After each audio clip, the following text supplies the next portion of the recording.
জান্নাতে সর্বপ্রথম গান শোনাবেন হুরেরা। তাতে কেটে যাবে ৭০ বছর। জান্নাতি বাতাস গাছের পাতার সাথে মিলিয়ে অপূর্ব এক বাজনা সৃষ্টি করবে, আর জান্নাতের হুরদের সাথে সুর মেলাবে। এমন মধুর বাজনা দুনিয়ার কেউ ইতিপূর্বে শোনেনি। সুরের মূর্ছনায় গোটা জান্নাত মুখরিত হয়ে যাবে। আল্লাহ যখন জান্নাতবাসীদের কাছে জানতে চাইবেন, কেমন লাগলো তোমাদের প্রতি আমার এই উপহার, সকলে সমস্বরে জবাব দেবে, খুব ভালো লেগেছে ইয়া আল্লাহ। তখন আল্লাহ রাব্বুল আলামিন জিজ্ঞেস করবেন, এর চেয়েও ভালো কিছু শুনতে চাও? জান্নাতবাসীরা জবাবে বলবে, হে আল্লাহ, এর চেয়ে ভালো কি আছে? তখন আল্লাহ বলবেন, আছে, এর চেয়েও ভালো আছে। এ কথা বলে আল্লাহ রাব্বুল আলামিন হযরত দাউদ আলাইহি ওয়াসাল্লামকে ডাক দিয়ে বলবেন, হে দাউদ, এবার তুমি কোরআন তেলাওয়াত করে শোনাও। এখানে উল্লেখ করা যায়, দাউদ আলাইহি ওয়াসাল্লামের কণ্ঠ এতটাই মধুর ছিল যে তিনি যখন তিলাওয়াত করতেন তখন সমুদ্রের মাছও মনোযোগ দিয়ে তার তিলাওয়াত শুনত। সুবহানাল্লাহ।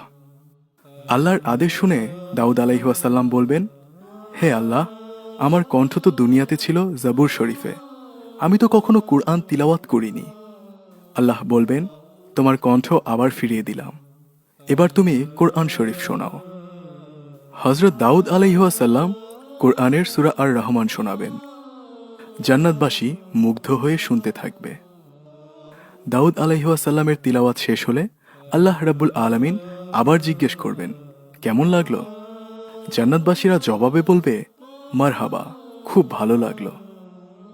আল্লাহ তাআলা এবার জিজ্ঞেস করবেন, হে আমার ঈমানদার বান্দাগণ, এর চেয়ে ভালো কিছু শুনতে চাও? জান্নাতবাসীরা জবাবে জানতে চেয়ে বলবেন, হে আল্লাহ, এর চেয়ে ভালো কি হতে পারে?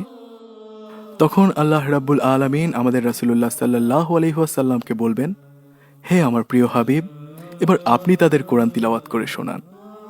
রাসূলুল্লাহ সাল্লাল্লাহু আলাইহি ওয়াসাল্লাম তখন আল কোরআনের সূরা ইয়াসিন তিলাওয়াত করবেন। পুরো জান্নাত আনন্দে মুখরিত হয়ে যাবে আর ধ্বনি তুলবে, আল্লাহু আকবার, আল্লাহু আকবার।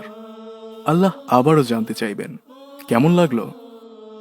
জান্নাতবাসীরা বলবেন, ইয়া আল্লাহ, সবকিছু থেকে এটাই বেশি ভালো লেগেছে। তখন আল্লাহ রাব্বুল আলামিন বলবেন, হে আমার জান্নাতবাসী বান্দাগণ, তোমাদের জন্য এর চেয়েও ভালো কিছু আছে। জান্নাতবাসীরা অবাক হয়ে জিজ্ঞেস করবেন, হে আল্লাহ, এর চেয়ে ভালো কিছু হতে পারে? আল্লাহ তাআলা জবাবে বলবেন, হ্যাঁ, এর চেয়েও ভালো কিছু হতে পারে। তোমাদের রব তোমাদেরকে তার দিদার দেবেন।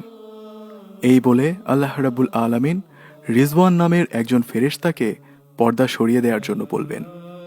ফেরেশতা পর্দা সরিয়ে দিলে বেহেশতবাসী আল্লাহর দিদার লাভ করবেন, আল্লাহকে দেখবে। আল্লাহু আকবার।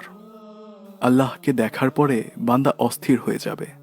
তখন জান্নাতের হুর কি, শরাব কি, নহর কি, ফল কি, সব কিছুকে মূল্যহীন মনে হবে।